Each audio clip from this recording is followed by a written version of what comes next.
नमस्कार दोस्तों। कहा जाता है सूर्य जिसका भी बलि, व्यक्ति जीवन में यश, मान, प्रतिष्ठा इन सब को प्राप्त करता है। नेम एंड फेम की कामना किसको नहीं होती दोस्तों, लेकिन सूर्य ही एक ऐसा बलवती ग्रह है जिसके माध्यम से आपका करियर, आपका जीवन, आपका चरित्र पूर्ण रूप से निखर कर सामने आता है। जिन भी लोगों की कुंडली में सूर्य ऊंच राशि का होकर के बैठा हो, सूर्य ऊंच मेष राशि का और परम नीच तुला राशि का माना जाता है। दोस्तों, आपको एक चीज बताना चाहता हूं, जीवन में अगर मुकद्दमेबाजी पीछा नहीं छोड़ रही, जीवन रोगग्रस्त हो चला है, एक बीमारी हटती है दूसरी लग जाती है, आपका जुड़ा हुआ धन अगर जिंदगी में दवाइयों में, बीमारियों में, डॉक्टर्स के पास जा रहा है, तो ये थोड़ा सा सिंबलाइज्ड करता है कि कहीं ना कहीं सूर्य के साथ गड़बड़ है। आपकी कुंडली में सूर्य आंशिक नीच का या परम नीच का होकर के बैठा है। जब जीवन में अकारण ही लांछन झेलने पड़े, अकारण ही किसी के किए हुए पाप का फल आपको मिलने लगे, पाप का फल मतलब किया किसी और ने, भुगतना आपको पड़ रहा है, आपका नाम लग गया है कहीं, जब ऐसी परिस्थितियां जीवन में बनती हैं तो समझ लेना चाहिए कि सूर्य को ऊंच करने से ही हमारे जीवन में पूर्ण रूप से अपनी हम प्रतिष्ठा को बरकरार रख पाएंगे, यश मान को प्राप्त कर पाएंगे। इन प्रभावों से सूर्य को अगर आप अपने जीवन में ऊंच कर लेते हैं तो आपको जीवन में यश मान तो प्राप्ति होगी ही होगी, आपके करियर में भी बहुत सी सुधार की संभावनाएं बन जाती हैं। दूसरी बड़ी बात, वो लोग जो आध्यात्मिक उन्नति करना चाहते हैं, जो जीवन में योगाभ्यास कर रहे हैं या जो जीवन में कुंडलिनी जागरण की प्रक्रिया में लगे हैं, सूर्य आत्मबल का परिचायक है। सूर्य से ही आत्म सिद्धि को प्राप्त किया जाता है। सूर्य ही सदा सूर्य एक ऐसा प्लैनेट जिसकी रोशनी हम सबको जीवनदायक, जीवन प्राणदायिनी, संजीवनी के रूप में काम करती है। तो दोस्तों, जीवन में अगर परेशानियां हैं, अंधेरा दिखाई दे रहा है, जीवन में कोई गाइडेंस आपको प्राप्त नहीं हो रही, सो सूर्य नारायण आपकी मदद कर सकते हैं। सूर्य को ऊंच करने के कुछ एक उपाय, कुछ एक रेमेडीज हैं, कुछ एक निशानियां भी दोस्तों मैं आपको सूर्य की बता रहा हूँ।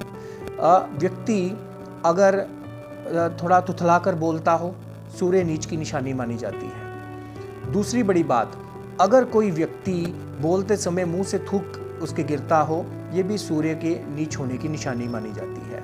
कभी कोई आप किसी को वायदा या आपने वचन दिया और उसको पूर्ण ना कर पाए, या इंटेंशनली आपने उसको झूठा वायदा कर दिया कि हाँ कुछ इस तरह से मैं कर दूंगा या हो जाएगा, लेकिन आप उसको निभा ना पाए, तो सूर्य नीच होने का कारण बनता है।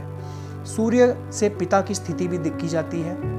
आपके पिता के बारे में सूर्य से ही जाना जाता है, उनकी सेहत के बारे में, उनसे मान सम्मान आपको मिलेगा, उनसे अच्छी आपकी बनेगी, उनसे मिलने वाला धन लाभ, पैतृक संपत्ति, ये सब सूर्य की आशा ही मानी जाती है। दोस्तों, कोर्ट कचहरी के मुकदमे भी अगर आप हार रहे हैं, लांछन लग रहे हैं, दोषारोपण चल रहे हैं, या आपके जीवन में, आपके वैवाहिक जीवन में कोई मतभेद ऐसा चल रहा है, तो जीवन में कुंडली विश्लेषण करते समय सूर्य की आपकी उपस्थिति, सूर्य किस भाव में बैठा है, किन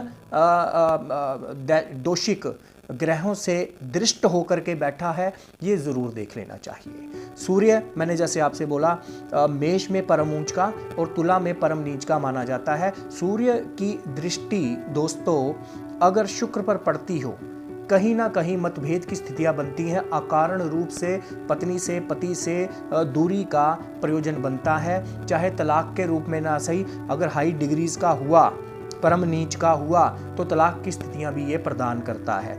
दोस्तों, ये तो थी कुछ मूलभूत मैंने निशानियां इसके बारे में बताई, लेकिन दोस्तों इसकी रेमेडीज क्या होनी चाहिए? रेमेडीज के लिए बहुत से उपाय हैं, लेकिन कभी भी बिना कुंडली का विश्लेषण किए, बिना कुंडली को मिलाए, बिना कुंडली को समझे हुए कभी भी उपायों को आनन फानन में सुनकर, पढ़कर संपन्न नहीं करना चाहिए। आप कुंडली का विश्लेषण करवाकर ही, अगर आपको लगता है कि कुंडली के विश्लेषण के बाद आपको सजेस्ट किया गया है कि ये रेमेडीज आपने करनी है, तो ही उसकी तरफ आपने बढ़ना है। लेकिन कुछ एक उपाय ऐसे होते हैं जो यूनिवर्सल होते हैं, जो सूर्य को ऊंच करते हैं, मैं वो भी आपको इस सेशन में बता रहा हूँ। दोस्तों, सूर्य ऊंच करने के लिए बहुत से लोग सूर्य को जल देते हैं। सनातन परंपरा में बहुत ही अच्छा, शुद्ध, सात्विक उपाय है। आप तांबे की गड़वी में, तांबा एक गुड कंडक्टर है, सूर्य की आशा माना जाता है तांबा। कई लोग तांबे का दान भी करवाते हैं, लेकिन कुंडली को मिला करके, देख करके ही आप तांबे का दान करें। लेकिन मैं यहाँ पे बात कर रहा हूँ, तांबे के लोटे में थोड़े से साबुत अक्षत डाल लें, चावल डाल लें और जल भर करके सुबह सूर्योदय के समय जब सूर्य ललिमा लिए हुए हो, तब आप अर्घ जो है सूर्य नारायण को अर्पित करते हैं। कोशिश कीजिए उसकी धारा में अगर उनके दर्शन आप कर सकते हैं, एकटक होकर के उनको आप जब अर्घ प्रदान करते हैं तो जीवन में समस्याओं का अंत होता है। दूसरा बड़ा सरल सा उपाय जो यूनिवर्सल है सभी के लिए, वो ये है कि सूर्योदय से पहले उठ जाना। अगर आप अपने जीवन में सूर्योदय से पहले उठ रहे हैं तो कहीं ना कहीं 30 to 40% आप अपने सूर्य को ऊंच की स्थिति में लेके जा रहे हैं। अब 2 तरह के उपायों की मैं बात करता हूं जो लोग करवाते हैं। कुछ एक चीज़ें बहा देने से, गुड़ को बहा देने से, गुड़ का दान कर देने से, तांबे का दान कर देने से, बंदरों को गुड़ खिलाने से, ये टेम्पररी उपाय हैं जो कुंडली में सूर्य को बल प्रदान करते हैं, लेकिन ये टेम्पररी उपाय हैं। जातकों, साधकों, दोस्तों, सूर्य का अगर पूर्ण रूप से आप इलाज करना चाहते हैं, अपनी कुंडली में अगर सूर्य नीच का है, आप उसकी रेमेडीज करना चाहते हैं, तो परमानेंट जो रेमेडी है, जो शास्त्रों में वर्णित है, वो सूर्य साधना से है। जो हमारे शास्त्रों में वर्णित है सूर्य साधना, मंत्रोक्त पद्धति के ऊपर मैं ध्यान दिलवाना चाहता हूं दोस्तों। आपके ज़रूर 5 से 7 दिन इसमें लगते हैं, और शायद 5 से 7 दिन का मेरा मतलब है डेली के आपके 5, 7 या 10 मिनट्स आपके 5-7 डेज के लिए पर्याप्त होते हैं। ये साधनात्मक पद्धति है जिसमें आप सूर्य देव को अपने अनुकूल बनाने के लिए बीज मंत्रों का प्रयोग करते हैं, जो कि रिसाइट आप उसको करते हैं, चैंटिंग करते हैं, और आपको उसका लाभ प्राप्त होता है। तो दोस्तों, अलग अलग विधियां हैं।